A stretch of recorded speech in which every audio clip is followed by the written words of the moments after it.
sumusunod sa Diyos or tayo tinatawag natin sarili natin na Kristiyano, malalaman ng mga tao yung kung genuine tayong Kristiyano or hindi. Depende kung paano natin mahalin ang ating kapwa. So today, the love language we're gonna discuss would be words of affirmation. So ano yung when we say affirmation, anong ibig sabihin nun? Ano yung affirmation? Anong Tagalog ng affirmation? Yung kailangan marinig mo ano nga ba? Hindi ko na yung number one. Affirmation. Ano yung... Iba po yun sa formation, ha? Iba po yun. Affirmation. Ano po yun? O magbigay na lang ng example ng word of affirmation. Hindi siya kayong Tagalogin. Ang ganda mo. Cute mo, te? Mga ganun. Ay, parang sarcastic. Parang sarcastic naman. Ang ganda mo. Ganda girl. Ganda girl. Ganda ka. Pag-confirma, affirmation. So, wala akong maisip talaga na translation sa affirmation. And I think it reflects our culture eh. Kasi hindi tayo magaling dito eh. Ay ba, tinanong mo pa sa amin, wala kang translation. Hindi kasi baka alam nyo eh. Ako, hindi ko talaga alam eh. Kaya ako nga ngayon tinanong eh. Baka alam nyo. So, I think it reflects upon our culture na we have a weakness in affirming. Kasi meron, kung we say words, minsan madali lang yan eh. Magsabi ka lang eh. Minsan, kung madali mamintas, magaling tayo dyan eh, di ba? Grabe yun. Pero pagka yung affirmation, magsasabi ka ng maganda sa kapwa mo, awkward. Lalo sa kaway. Totoo ba yun? So, yung parang gano'n, totoo ba yan? Yung parang hindi ko pa makapaniwala. So, ngayon, sino sa inyo who are comfortable with words? Masasabi niyo, hindi, madali lang sa akin yan. Dali sa akin magsabi ng maganda sa aking kapwa or sa family members, sa office mates. Pag may maganda silang nagagawa, madali lang sa akin yan. I-congratulate sila. Meron ba? Wala. So, kung wala, then lahat tayo para sa atin to message na to. But before we dive into the message, if you don't know what's the good thing to say to a person you like or sa crush mo, makinig muna tayo sa mga cheesy hugot lines ni Miriam Santiago. So, ito po ang kanyang legacy, ang kanyang mga linya. So, isa dyan, Alam mo na. pupunta ka ba sa gym? Kasi feeling ko, mag-workout tayo. Ayun yung gusto mo yun. So, ayan ha. Gusto niya. Mga pick-up lines din ha. Galing ah. Mga gusto niya. Wow! Saan gawa ang t-shirt mo? Gawa ba yan sa boyfriend material? Hindi po gawa sa boyfriend material. Next! Ang pag-ibig ko sa iyo ay parang relo. Parating pakanan, never kakaliwa. Ayos yan, ha? So, laging pakanan lang, hindi ka makakaliwa. Ito, ang pag-ibig natin ay parang Facebook. Pwedeng i-like, pwede rin mag-comment, pero hindi dapat i-share. So, exclusive lang yung love mo sa kanya. And then, kung isa akong joke, gusto kong mapipikon ka para naman seryosohin mo ako. Nakaka-relate si And then lastly, kung asukal ka, ako naman ay sago. Wala akong kwenta kung wala ang tamis mo. So hindi ko alam kung tinaray mo to, kung matutuwa ba sa'yo. May inis to. Pero I think it's a good practice that we say something to people that are nice. So maybe baka ayaw nyo ng cheesy hugot lines. Maybe you can think of something that's really helpful, that's really appreciative of people. Okay? Because words play an important role in love and relationships. Do you guys agree? So ano ba? Baka sabihin nyo, pera lang importante sa relationships mo. Ayun.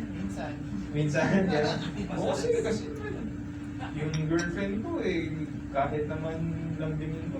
Basta, importante, may samgyupsal, may masaya. So,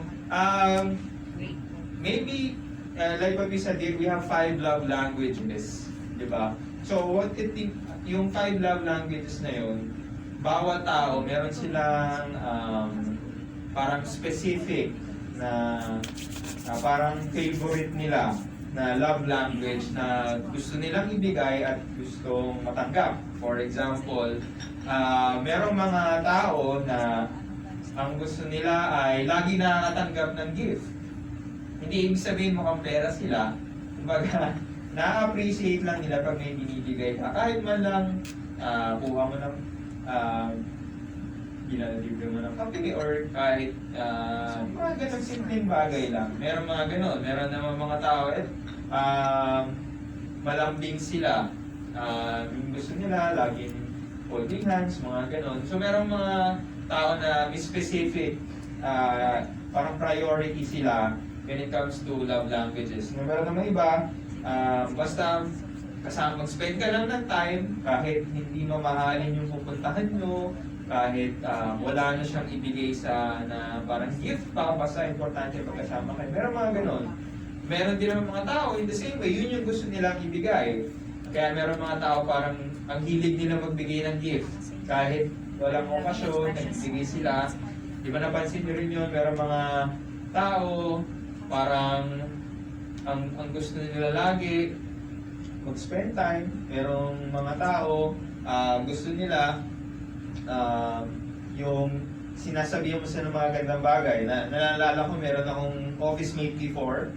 And then, so naka-red, parang blouse siya. Parang hindi ko alam kung ano tawag sa mga damit ng babae. Basta hindi siya t-shirt. Hindi siya t-shirt, pero hanggang dito lang siya. Parang gano'n. So blouse naman ba? Anyway, so binati ko, sabi ko sa kanya, bagay sa'yo yung ganyang red. Tapos, natuwa siya. Tapos, hindi lang yun, kinuwento niya pa sa ibang mga office mates namin. Uy, alam niyo, sabi niya, ay, ang ganda daw, bagay daw sa akin yung suot. May gusto sa'yo. So, ibig sabihin nun, Hindi. ibig sabihin nun, parang siya yung type na yun yung gusto niyang ma-receive from other people. Words of affirmation. Araw-araw nakaread na siya. Hindi naman. Nagpalit naman din siya. Hindi na pala lagi niya ginagawa.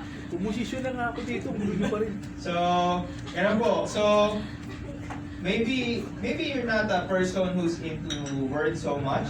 Okay lang sa inyo kahit hindi kayo i-compliment ng mga tao. Mas gusto nyo pa yung binibigyan kayo ng gifts or whatnot. Pero, words still play an important role. Wala namang relationship na hindi kayo nag-uusap. Diba? Minsan nga, pag kinakamusta mo, kamusta na kayo ng friend mo si ganun? Normally, pag may problema, actually, hindi na nga kami nag-uusap diba? Kasi, in a way, communication is sometimes the measure of how close we still are to another person. Diba? Pag hindi na kayo nag-uusap, minsan parang masabi mo na hindi na kami close kasi hindi na kami nag-uusap. Diba? Pagka hindi kayo nagbibigay ng gifts, parang okay pa Parang nasasabi mong pwedeng okay pa kayo ng friend mo kahit hindi kayo lagi nagbibigay ng gifts, pero lagi kayo ang nag-uusap. So, words play an important role. And sabi nga sa Bible, Ephesians 4:29, let no corrupting talk come out of your mouths, but only such as is good for building up, as fits the occasion, that it may give grace to those who hear. So, the Bible is saying that words are important and we should be careful to what kinds of words we say. So, hindi dapat yung corrupting talk. Ano ba ibig sabihin ng corrupting talk? Pang-politiko ba? Hindi. When we say something that destroys other people. Parang, ano ba yan? Ayun. Ano ba yan? Yun lang, simple-simple. Ano ba yan? Lagi ka naman ganyan. Bakit ikaw na naman nagluluto? Mga ganon, di ba? Parang ayaw natin marinig yun So we have to be careful. Instead of corrupting talk, what's important is we say words that are good for building up. Sabi nga, corrupt speech comes from a corrupt heart and pure speech comes from a pure heart. Kung tayo, if our hearts are not okay, the only thing that will come out will be bad. Pag tayo, lagi tayong mainitin ng ulo, ano lagi mo sasabihin? Mura. Mura ka, or pag uwi mo, Mainit yung ulo ko. ano ba naman tong aso? May pagpasok. Naging mainit. Ano ba naman to? Wala pang pagkain? Diba? So, we have to start with ourselves. If you want to have good things come out from our mouths, we have to start with our heart. For out of the overflow of the heart, the mouth speaks. Kung ano yung nandito. And so, minsan, we have to check how we are with other people. Ano ba sinasabi natin? Are we building them up or are we tearing them down? Pag nagluluto yung nanay mo or let's say asawa mo, puro ka ba reklamo na reklamo, ano ba yan? Pagod na nga ako, tapos ganito pa aabutan ko sa bahay. Ano ba yan? Ano ba yan? Simpleng prito lang, masusunog pa. Dapat ako na lang nagluto eh. Dapat nga, ikaw na lang talaga nagluto. Natawa si Pastor ah. Yung mga ganun bagay, di ba? So we have to avoid that. And most of the time, hindi naman tayo talaga hindi naman, I think naman wala naman talaga ditong taong yung wala ka lang talagang, gusto mo lang talagang manira ng ibang tao. Di ba ganun? Hindi naman tayo ganun, di ba? Yung Yung mga normal lang. papasok ka sa office, makita mo si Nel. Paano kaya pipintasan si Nel ngayong araw? Hindi naman tayo ganun, di ba? Natawa si ano. Natawa si Ron. Pero kaso, Iba. because of things that happened along the way, na-stress tayo, na-traffic tayo, or maybe meron din taong nagsabi sa atin ng hindi maganda. And then, nasira yung mood natin. So ngayon, lahat ng mga salamuhan natin, ganun din. Oh, ba't late ka? Oh, kanina pa yung call mo ah. Bakit di pa rin tapos? Mga ganun. Kasi hindi naman talaga tayo I don't think we're really that bad people. It's just we let things get the better of us. And then, maybe nga sabi ko kanina, meron nagkakapagbitaw sa'yo ng hindi magandang salita, paglabas mo ng bahay, lalabas ka pa lang, yung sa pamilya mo, may hindi sinabing maganda, pagdating mo sa office, dala-dala mo yun. So, may sasabihin ka sa iba.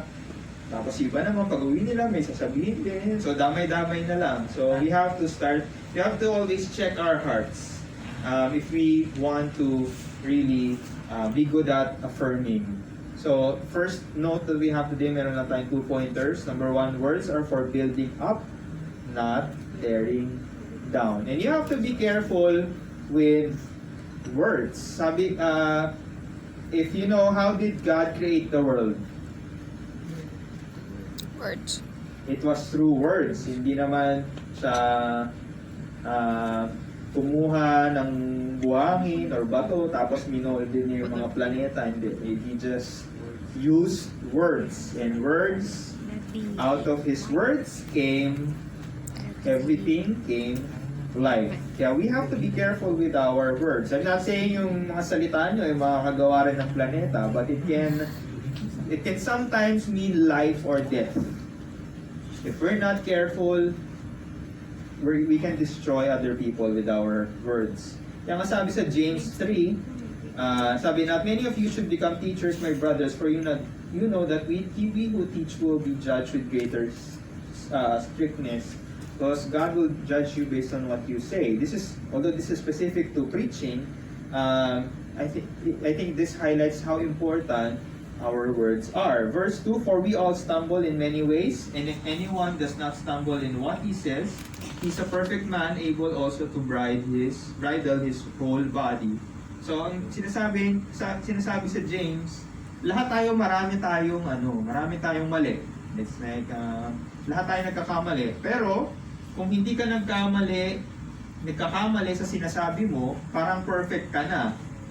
Meaning, almost lahat tayo, hindi tayo perfect. Ganon din sa mga pananalita natin. Madalas, mahirap natin ma-perfect yung mga sasabihin natin. Marami tayong maling sasabihin. And if you're able to control your tongue, if if you're able to control your speech, then you are able to control his bridle, meaning it's control. Bridle his whole body. Ibig sabihin, kung magaling ka ng, if you can control your speech and prevent yourself from saying bad things or hurtful things to other people, it means you have a strong self-control na there are a lot of areas in your life that you can control already. Because yung pananalita natin, it reflects a lack of self-control. And then continuing on, if we put bits into the mouths of horses so that they obey us, we guide their whole bodies as well. Di ba paano mo kinokontrol ang kabayo? Di ba meron kagat-kagat, tapos merong hindi ko alam tawag din. Renda. Tapos dun mo, pag inila mo, tapos pwede mong hilahin left or right para dun siya pumunta. Normally yung sipa, ano lang yun eh. Sa simula, tsaka gusto mo lang bumilis. Pero yung actual control, kung saan direksyon, it's through the mouth. Look at the ships also. They are so large and are driven by strong winds. Yet they are guided by a very small rudder wherever the will of the pilot directs. In a way, yung barko, yung rudder, yun yung parang nandito sa likod na very small, sa haba ng barko, sobrang iksi lang ng rudder. And yet, that small part can control where the ship will go. In the same way, so also the tongue is a small member, yet it boasts of great things. How great a forest is set ablaze by such a small fire. And the Bible is comparing the tongue to like the bridle of the horse and the rudder of the ship. Maliit lang yung tongue mo. Diba? Ang hirap nga pag nilabas mo, konti lang nalabas eh. Mas maliit pa yan sa daliri or sa kamay mo, yet the damage that it can cause. Diba? Yung kamay mo malaki yan eh. Pero kung hindi ka professional boxer, anong konting damage lang magagawa nito. Pero yung bibig mo, kahit hindi ka professional boxer, kung grabe ka mamintas, kawawa naman kung sino yung biktima mo, di ba? Verse 6, and the tongue is a fire, a world of unrighteousness. The tongue is set among our members, staining the whole body, setting on fire the entire course of life, and set on fire by hell. Hindi, no? Parang galit na galit yung Bible sa dila, no? Because if we are not careful, it can bring a lot of damage. So be careful always what you say. And before you can start saying good things, saying words of affirmation, you have to control your tongue first to prevent you from saying bad things. Kasi yung pangit nga naman, natuto ka ng, uy, galing-galing mo. Pero bago mo sabihin yung tao na ang galing-galing mo, ilang araw mo siyang pinintasan. Parang maniniwala ba yung tao sa'yo pag ganun ka? Parang nag-thank you ka, no? Uy, thank you sa pagtulong mo. Oh, bago tayo natapos, nakailang mura ka sa akin eh. Mga ganun. Parang hindi ka rin paniniwalaan ng mga tao. So, before you start affirming people, you have to first control your tongue. Sabi rin sa Proverbs 10:19, when there are many words, transgression is unavoidable, but he who restrains his lips is wise. So learn how to restrain your lips, and when do you restrain it? Number 1, pag masama yung mood mo. Normally, marami dyan yung mga nag-aaway, marami silang nabibitawang salita na hindi na nila mabawi kasi mainit yung ulo nila, galit sila. So, remember, when you're angry, learn to close your mouth. Because you might regret, you might say something that you will always regret. So, mahirap yan, no? Alam ko, lahat tayo, pag galit tayo, parang gusto natin ilabas lahat eh. Pero, just be careful because you might say something you will regret. So I'd say, take a deep breath first before you say something. take a minute or two. Hindi naman po immediate na kailangan mag-react ka. Okay? Kung nagagawa nga natin mag-scene zone ng mga tao yung tagal-tagal natin mag-reply. Ganun din, pag mainit ang ulo, pwede maghintay. Hindi kailangan immediate yan. So, if you don't have anything good to say, keep your mouth shut.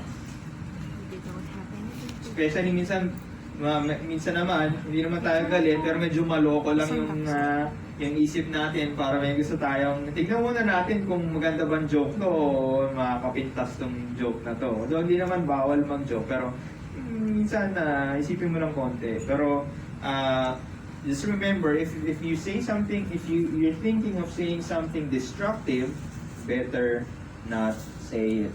So remember, choose your words. Okay lang po, hindi mo kailangan magsalita agad. Learn to choose your words. So what kinds of words should we say? It should be positive, it should be affirming, it should be appreciative, it should be building up people. Just like what we can see in the Word of God. The Word of God records many instances of God affirming His people. So, a lot of people say that the Bible now is like it's a love story written by God to us. And I agree, because in the Word of God, you will learn how much the Lord loves you. Yes, you won't hear God directly saying, tigising ka, tapos sabihin sa'yo ni Lord, I love you. Pwedeng oo, pwedeng hindi, pero you don't have to wait for a supernatural voice for you to hear a supernatural voice. You just need to open the Word of God, and there will be a lot of good words, loving words coming from the Lord. For example, Jeremiah 31:3, the Lord appeared to us in the past saying, I have loved you with an everlasting love. I have drawn you with unfailing kindness. Di ba ang ganda? Hindi lang sinabi ni Lord, I love you. Mga ganon. And sabi niya, I have loved you with an everlasting love. Hindi ito yung pang Valentine's lang na I love you. It's forever. And I have drawn you with unfailing kindness. I don't just love you, I am kind to you. And my kindness will never fail. I don't know if you've heard that before, but if you haven't, I pray that these words will sink in to you today. That, yes, especially in our culture, we always hear negative stuff from people. We're so good at saying negative things. But even if no one loves you or appreciates you, you have the Lord loving you with an everlasting love and with an unfailing kindness.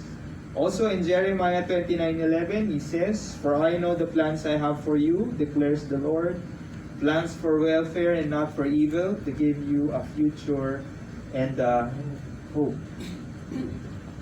And also Isaiah 41:10, So do not fear, for I am with you. Do not be dismayed, for I am your God. I will strengthen you and help you. I will uphold you with my righteous hand. So this is God encouraging us.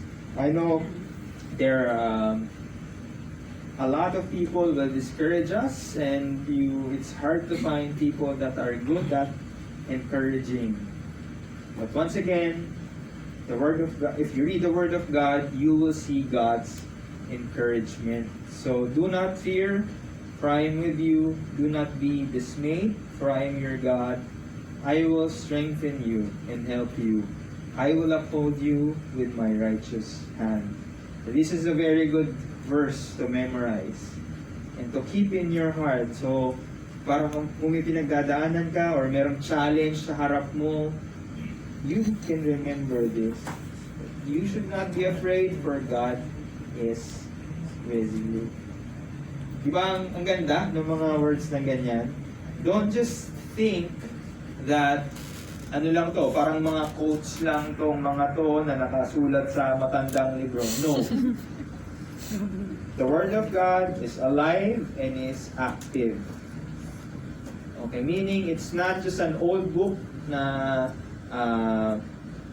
sinulat noong thousands of years ago. No, it's still active today. Meaning, this is still what God is saying to you, to us today.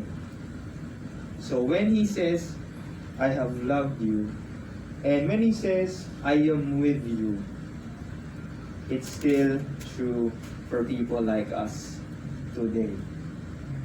So, if you need encouragement and you don't have anyone to encourage you or to affirm you, go and open your Bible.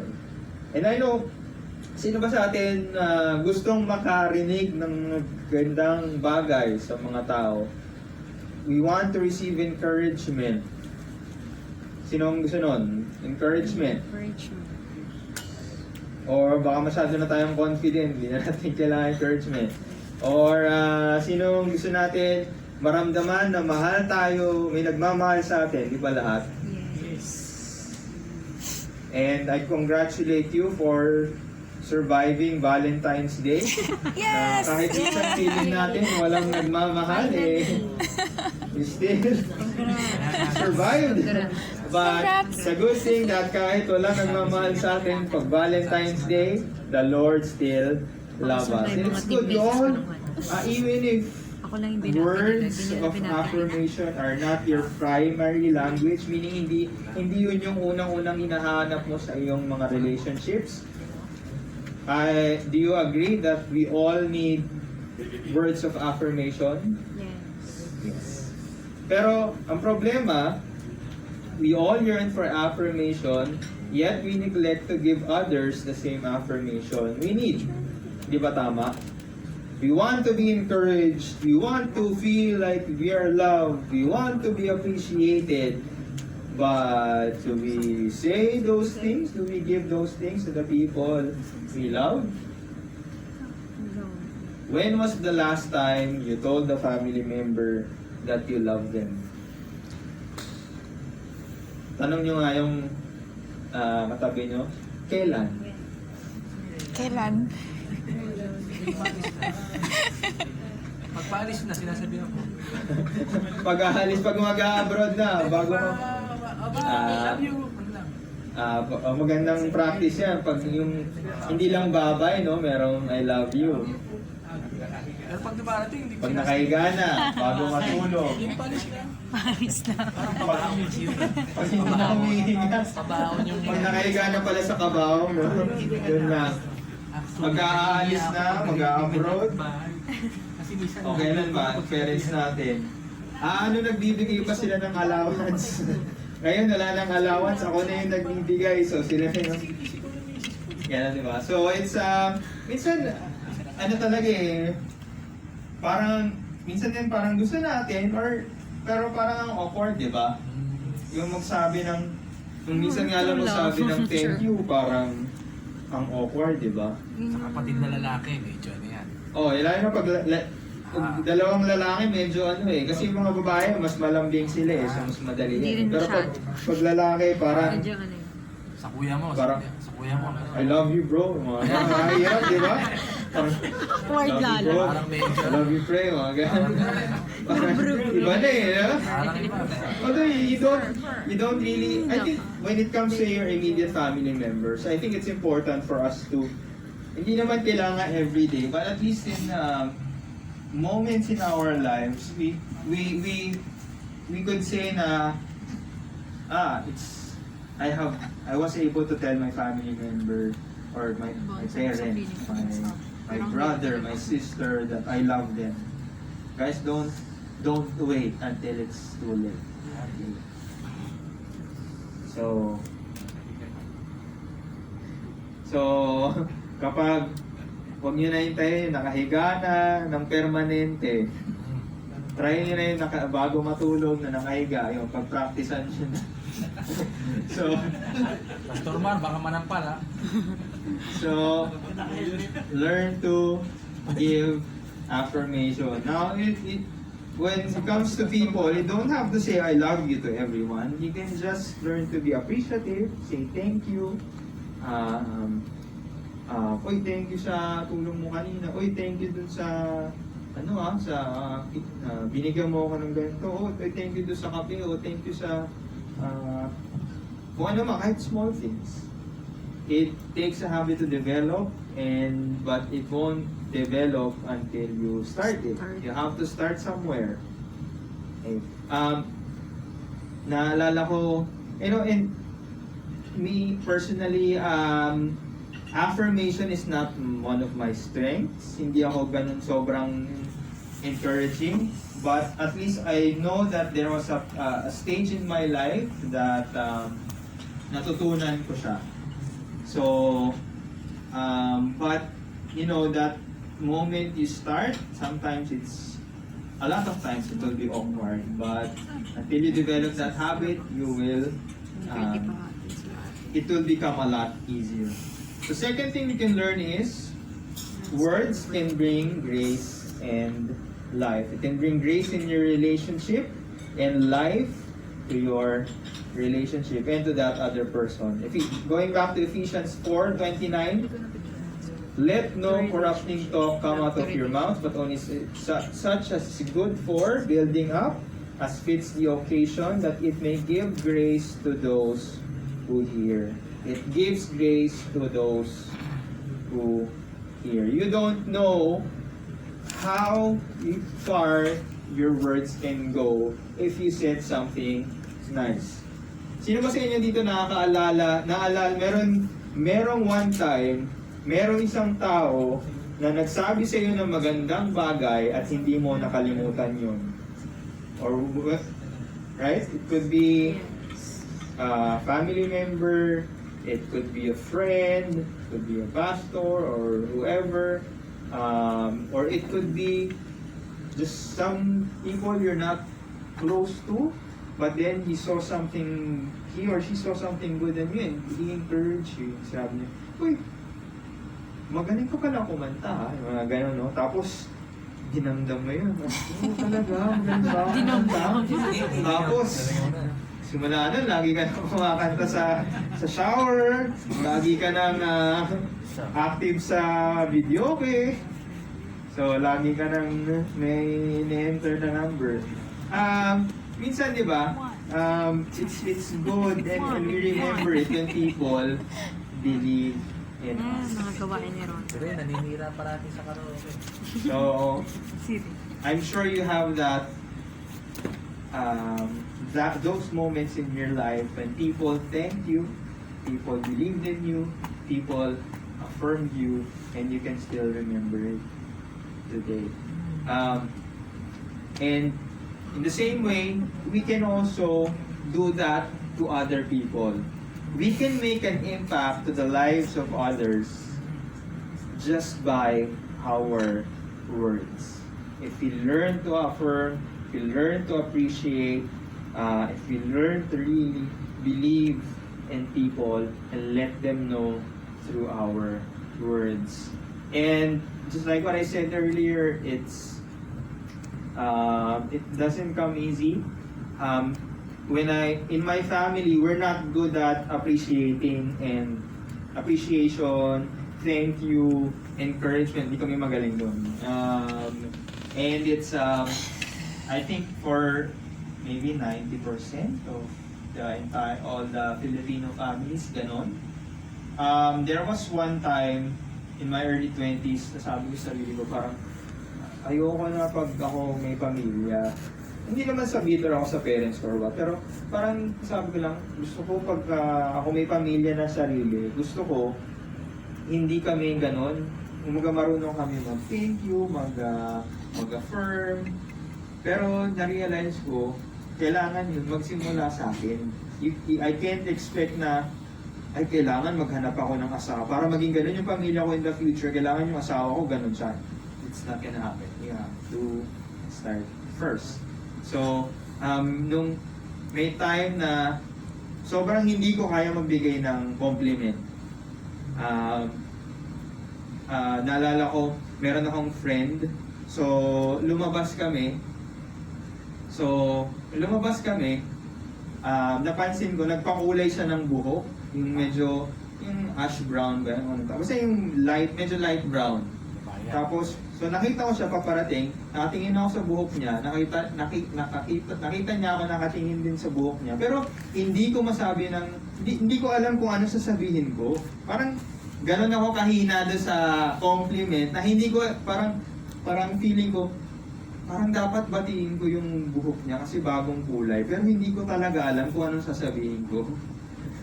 So I don't know if ganon din kayo pero doon ako nag-start sa point na gano'n. Talaga hindi ko malilimutan yung instance kasi parang so nag-meet kayo, di ba? So dapat para magkukumustahan. Meron parang mga 4 seconds, 5 seconds of silence kasi hindi ko alam yung sasabihin ko pero feeling ko dapat kong batiin yung kulay ng buhok niya.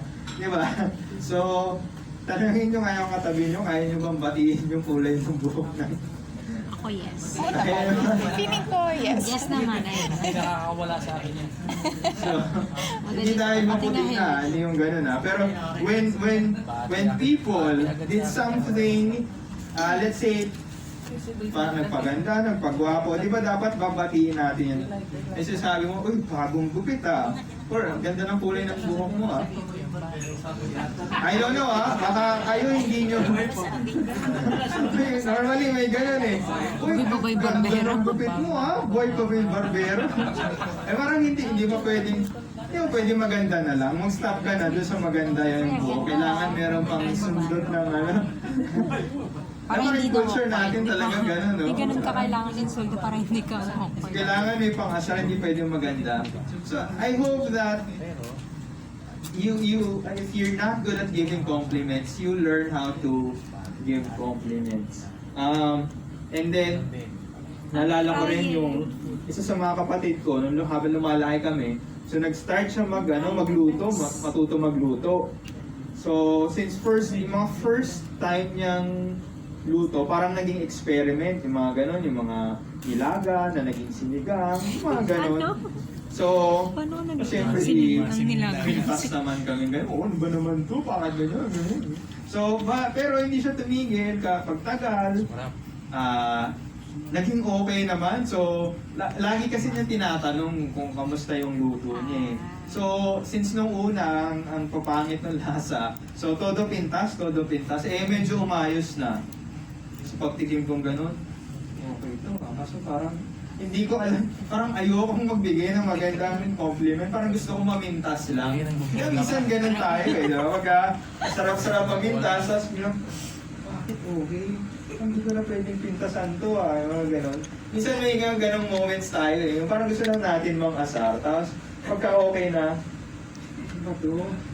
Parang, Chamba. Minsan ganun kasi ayaw natin maging compliment. Pero buti naman, by the grace of God, natutong ka naman na pag tinanong niya, kamusta? Masarap. Hindi naman ako sobrang mambubola na, wow, pagtayo ka na ng restaurant. Hindi man ganun. Pero kaya ko naman na sabihin, masarap yung luto mo okay tong adobo mo mga ganun. So, I hope that we get to develop that Ako, I admit, minsan nalilimutan ko. Parang natutunan ko na kung paano, ang kailangan ko yung work on yung maging consistent, yung talagang maging ganun lagi, yung lumalabas. Pero I think the first part is really to get over that awkward situation and start being positive in your speech toward people. So how do we do that? I'll give you 3 things. Number 1, first we have to learn to appreciate. So, are you good at expressing gratitude? When was the last time you thank someone or you let someone know that you appreciate them? So, I'm sure maraming magaling dyan, so very good. Pero tatanungin natin, when have we thanked, let's say, our boss, if our boss supported us And if our boss defended us, let's say in the office, Affirmation na how tayo. we Kasi ganun ang learn sinasabi to thank them, or an office mate. If your friend helped you or napatulong ka sa friend mo, samahan mo naman ako sa HR, hindi ko alam kung anong gagawin. Have you appreciated them? Or nagtanong, paturo ka sa kanila, tinuruan ka nila kung paano gawin yung isang bagay. Have we learned to appreciate them? Minsan we don't have to return favors eh. Many times we just have to learn to say thank you. Sabi nga ni William Ward, feeling gratitude and expressing it is like wrapping a gift and never giving it. Kunwari, may tinulungan ako ni Arlene, let's say, gumupit ng mga brochure. And then na-appreciate ko yun. Pero hindi ko na thank you sa kanya, hindi ko na siya nasabihan ng thank you. So it's parang I have a gift but I wasn't able to give it. So Arlene, thank you sa paggugupit mo ng mga You're welcome, Arlene. So ganun. So that's one example. Kung natawa tayo sa isang tao, let us learn to let them know how we appreciate it. Pa si Daddy niya. Better late than sorry daw. My experience din kasi ako na I have a friend corrected me. Frankly, ito, sa may ginawa ko. So, after some time, thank you. Very good. Kahit mga feedback, we should still be appreciative of them. Many times our family members, yun yung mahilig magbigay ng feedback, family members, boss. If it's for our good, let us learn to be thankful. Now, so application tayo. What appreciation statements can you give? So sige nga, I think sa mga tao sa paligid nyo, maybe yung mga 2 or 3 sa paligid nyo, can you discuss for 2 minutes ano yung normaling appreciation statements na pwede nating sabihin? Tagalog, English, bahala kayo. Pero ano yung mga magandang sabihin sa mga kapwa? Sige nga, then we'll try to ask what statements can we give. Nahirapan ka, no? Statements pala. Thank you lang. Thank you. What about saying, I don't like you, but I love you? Later, merong category. Masakal mo yun. Ayan yan. Pero dito lang tayo sa appreciation. Parang nasa gitna lang yun ah. Parang ayokong marinig yun. Ayos yan Ano? Okay, precious. So, it's more on affirmation, pero pwede na rin. Ayos yung ginawa mo. Parang bubbly kasi siya. Ano pa? Good job. Appreciation. Good job. Good job? Or thank you for your help. Ay, salamat pre ha. Mga ganun lang. Salamat bro. Ano kaya rin? Talaga akong call center eh. Thank you Oy, for calling. thank Ikaw naman. Oh, ganun. Thank you talaga. Uy, salamat ha sa pagtawag. O salamat sa pagpunta. Mga ganun. Yun ay appreciation Minimension ko na yung ginawa. statements. Or we can take it a step further. General. Alam mo, na-appreciate ko talaga yung lagi ka Na nandyan. parang, Or na-appreciate ko yung pagtulong mo sa akin. Alam mo, na-appreciate ko yung pinapractice daw yan. Eh, nga sinabi niya. Alam mo, na-appreciate ko yung pagpapautang mo. Tapos ikaw naman, na-appreciate ko kung magbabayad ka. So, yun, appreciation statements. So, side, and of course, sabi nga sa Hebrews 13:15, through Him, let us continually offer up a sacrifice of praise to God. That is the fruit of lips that give thanks to His name. Also, let's not just, learn to appreciate and thank one another. More importantly, we should learn to appreciate and thank God. And if we develop a habit of always thanking God in our prayers, just thanking God anytime, thank you Lord, thank you na nakarating ako ng maaga, thank you na hindi ako nagkasakit, thank you na safe kami, Once na you develop that habit, it will be easier for you to thank other people. Next, aside from appreciate, you should also learn to affirm. So, what is affirmation? Affirmation is simply telling someone what they are good at. Okay, sometimes we have a blind side. Minsan meron mga tao hindi nila nare-realize magaling sila mag-organize. Merong mga tao hindi nila nare-realize magaling pala sila mag-plan. Merong mga tao hindi nila nare-realize magaling yung mga ideas nila. Or hindi nila nare-realize na masarap pala silang kasama, or hindi nila nare-realize na may talent pala sila. And sometimes, when we are affirming them, doon nila nare-realize yung gifts nila, at doon din nila lalong nade-develop yung gift na yon. Sabi ni Mark Twain, great people are those who can make others feel they too can become great. Diba ang ganda? Great people are those who can make other people feel they too can become great. And of course, you make them feel great, that they can become great by affirming them. So, ano yung affirmation? It's like saying, alam mo, nakikita ko sa'yo, parang ang galing mong gumawa ng design. Feeling ko, pwede kang maging artist. O yung mga, feeling ko, magaling ka kumanta. Yung mga ganung bagay. Or, telling them, you know what? You did a good job here. And, pagbutihin mo yan, mga ganung bagay. Normally, nasasabi ba natin yun? Pag-crush natin. Ano mo ganda mo? Minsan ang problema natin din minsan, we depend on our feelings to say the right words. Kung wala tayong nararamdaman sa tao, wala na tayong sinasabi. Pero kung may feelings, ang galing mo mang bola, di ba? Dami mo nanonotice. Ay, alam mo, bagay sa'yo yung ganyang gupit. Bagay sa'yo yung ganyang damit. Pero pagka matagal na kayo, wala na. O, ano naman yan? Ano naman yung gupit mo?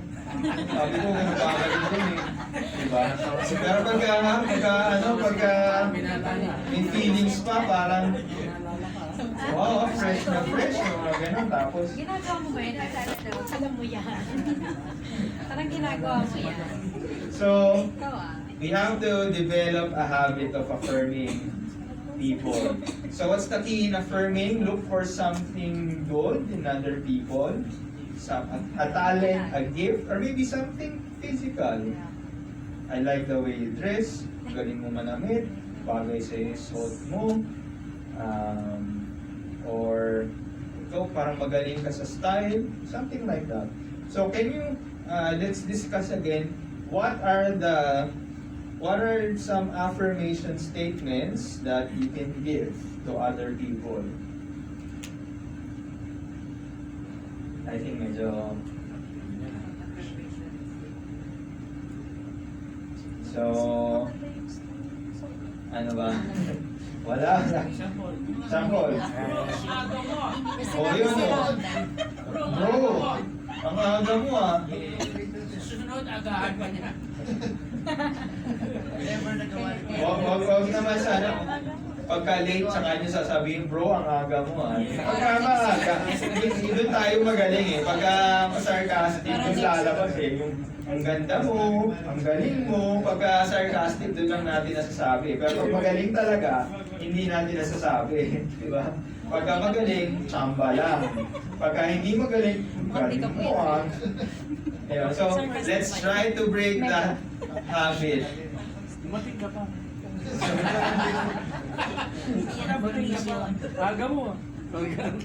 So, here's an affirmation statement. So, kung ano nangyari Randy, sa'yo? makatawa si Randy. At sabihin, let's say, nagka-office ka, na-late siya, pinagalitan ng boss.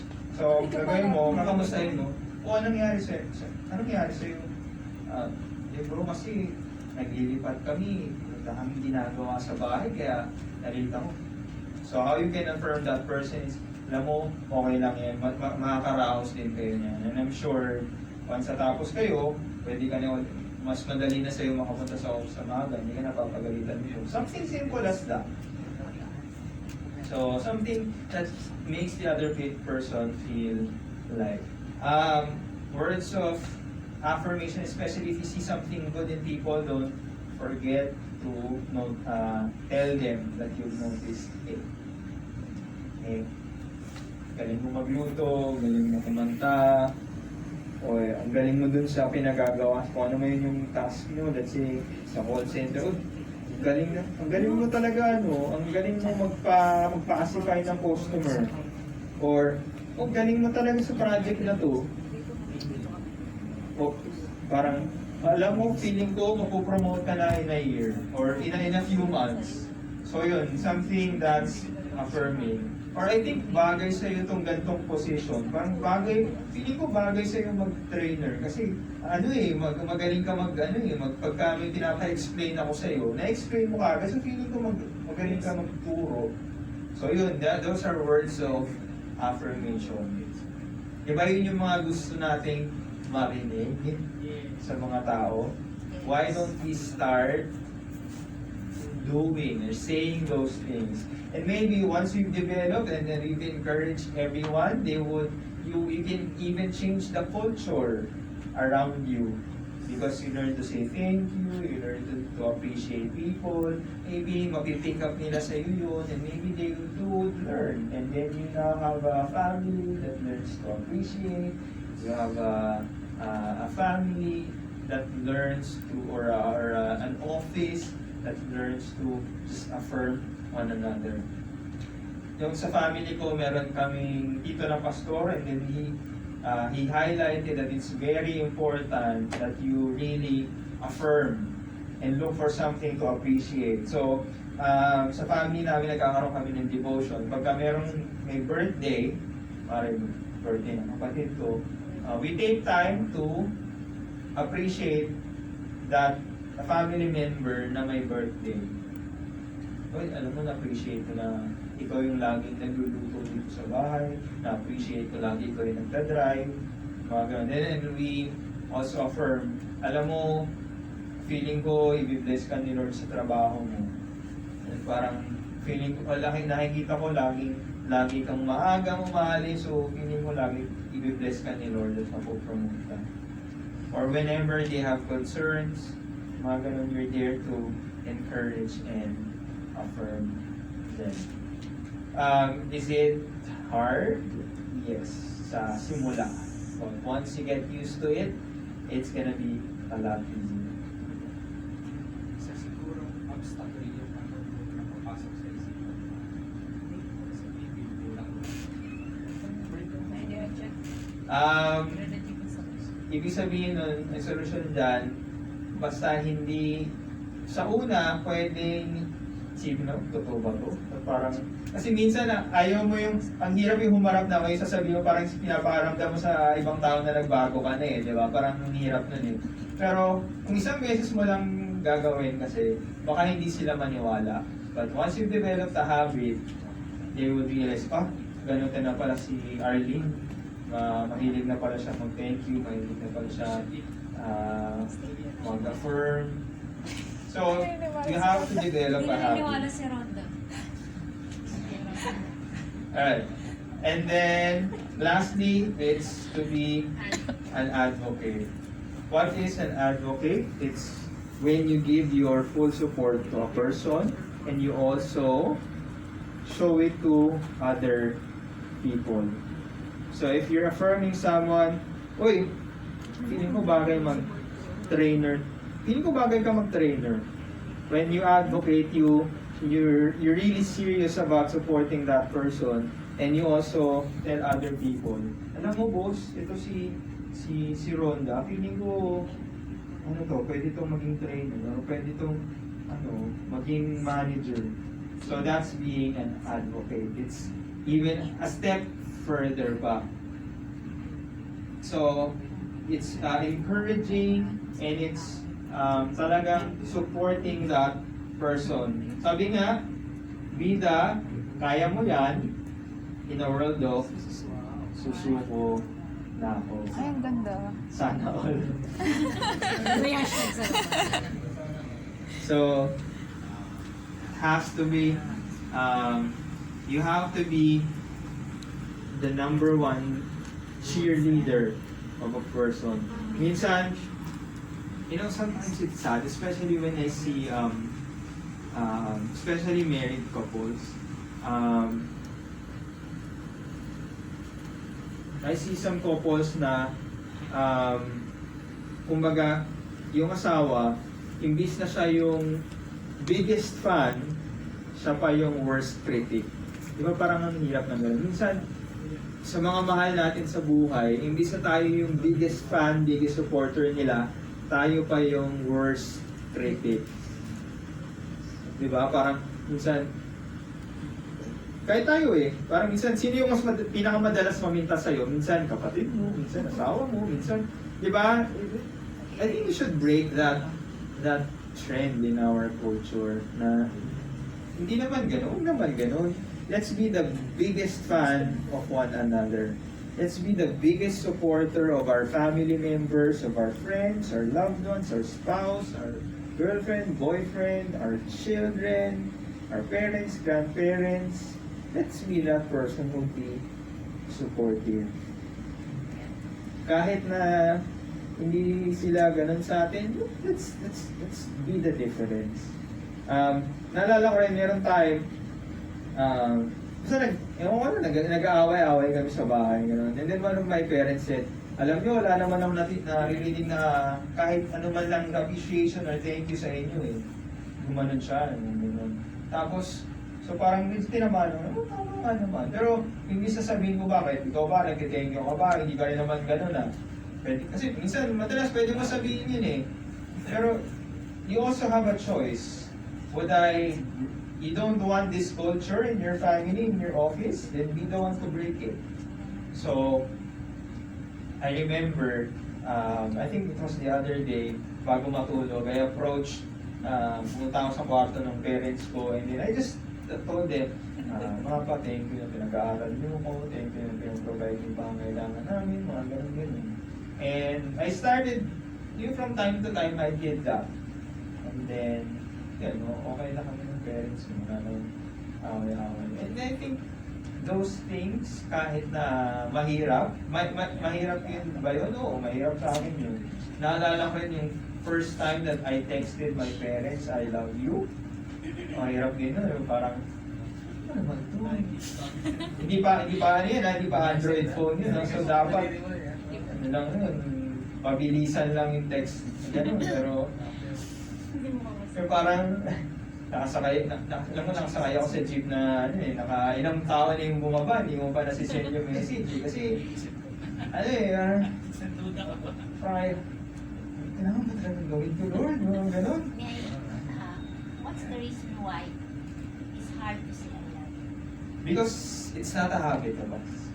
Parang pagka sinabi mo I love you, parang gaganon yung mga parang, kasi ganun depende yun sa depende sa culture yun Merong mga families na very natural yun. And kung very natural yun good job. Make sure you convert the entire world with that culture. Meron karamihan hindi magaling sa ganun hindi magaling sa thank you, sa I love you, and it's really awkward at first. And even today, it's awkward. Kasi hindi easy sa amin na magsabi. Pero, kaya pag mga birthday yun, normally, yun nangyayari. Pero, mga out of the blue, hindi rin siya normal. Pero, But it is normal. God loves us. He Yes. is the most. that's the good thing about God Si Lord naman, hindi naman siya wala naman siyang awkwardness eh. Tayo meron eh, with one another. So I hope that at least if you're able to learn something today, it's just that. Learn to break the awkwardness. Just start it. Okay? So what can you say to be an advocate? I've got your back. Diba? Gusto mo mag-start ng business, susuportahan kita. Hindi yung, minsan pagka-family, alam nyo, gusto ko na mag-exercise this year. Oh. Gusto ko na maging healthy this year talaga. Hanggang kailan yan? Diba? O, pag mag-member ka sa gym, 1 month lang ha. 1 month lang muna, sayang pera. Ganon. Why don't we say, talaga? Actually, gusto ko rin yan eh. Tara, sige, mag-gym tayo sabay. Baka mag-workout tayo. Yeah. Let's encourage people. Tapos minsan, ang masama pa, pagka 1 month nangyari, o let's say, gusto ko mag-start ng business, magbibenta ako ng mga leche flan, mga ganun. O talaga, may bibili ba sa'yo? Mga ganun, di ba? Tapos tinuloy pa rin, tapos nakabenta, tapos after 2 months, ayoko na, nakakapagod. Konti lang naman ang kinikita mo. O sabi ko sa'yo eh, di ba? Minsan ganun pa tayo eh. Pag nagkamali, nag-fail yung, hindi na tayo nag-support, pag nagkamali pa sila, para sabi, oh, hindi ka nakinig sa akin eh. Di ba? Why don't we change that? Why don't we start supporting people? And even if they fail, you don't say, sabi ko na, no, you still encourage them. Alam ko, you feel bad that you have to close your business, but I know we've all learned something from this that we can apply in the future, and hindi naman siya sayang. The experience, the little that we earned, it was all worth it. Let's be advocates of one another. Oh, sige, training lang yan. Hindi, meron pang opportunities in the future. Kahit na kayo lang, kahit every year sumasali sa, tinatry sumali sa,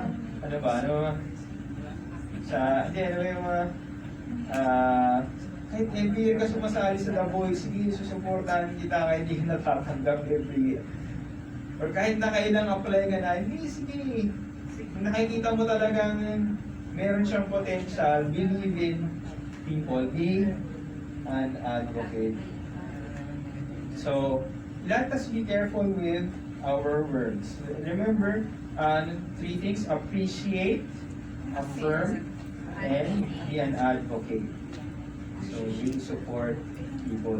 Let's end the days na puro tayo pangasal, puro tayo sarcasm, and okay lang naman mag-joke, okay lang naman mang-asar, pero we should also learn how to appreciate, learn to affirm, we learn how to advocate and support other people. Let our mouth be a source of life, not a source of death. Because you don't know how your words can break other people if you're not careful. Make sure life always comes out. Sabi nga ni John Piper, the battle for purity in the mouth is fought in the heart because out of the abundance of the heart, the mouth speaks. So let's be careful with our hearts. Let's be careful about our mood, our attitude. And if it's in our heart that we really love our family, can we say we do? Let our love that is in our hearts really flow out of our speech. So let us learn to affirm and show words of affirmation. And you might say, ang hirap niyan eh, hindi ka talaga kami ganito. Or, wala medyo, I think late na kasi lumaki na ako lagi yung nangaasar sa kapatid ko, lumaki na ako yung nega sa bahay, lumaki na ako yung nagre-reklamo, lumaki na ako yung namimintas, O baka sinasabi mo, ang dami ko ng masamang salitang binitawan na hindi na to maniniwala kahit ano pang sabihin kong maganda. Well, it is never too late to start affirming. Pero wag mo na patagalin. If you can start today, start it now. Because as God is gracious in giving us second chances in our relationship with Him, He will also give us second chances in rebuilding our relationships. So, I don't know about you, but I challenge you, make your own assignment for maybe this week that you'll start something in your family. It doesn't have to be something big. Maybe you just, over the weekend, pag uwi mo sa bahay, or makain kayo, or bago ka umalis, sabihin mo lang, alam mo ba, na-appreciate ko lagi kang nagluluto. Alam mo ba, lagi ko na-appreciate na lagi mo akong kinakamusta. Alam mo ba, na-appreciate ko na pinagdadrive mo ako, o pinapahiram mo sa akin yung kotse, sa kapatid mo. O, alam mo, na-appreciate ko na kahit gabi ako umuwi, laging pinugbubuksan. Mga bagay, simple lang. Start something like that. If hindi nyo pa kaya yung out of the blue na biglang sabi, alam mo ma, mahal na mahal kita. Mga ganun. Kung hindi nyo pa kaya, start with something small. So make sure you start something that, you know, it's not just one time. That's something that you're starting a good habit. It doesn't have to be an everyday habit, maybe an every week habit, or kahit once a month, kung yun lang talaga yung kaya nyo, talagang sobrang awkward na to, kaya once a month lang kaya nyo, at least you start something. Have a personal assignment. I'm not gonna tell you what you need to do, because I know you already know what you need to do and what you need to say. So, ganun na po. I hope that we learn something in that we don't just, you know, you may or may not have liked the message, but what's more important is we don't leave this place the same, that we picked up something and we're gonna apply it to our lives. So it's never too late.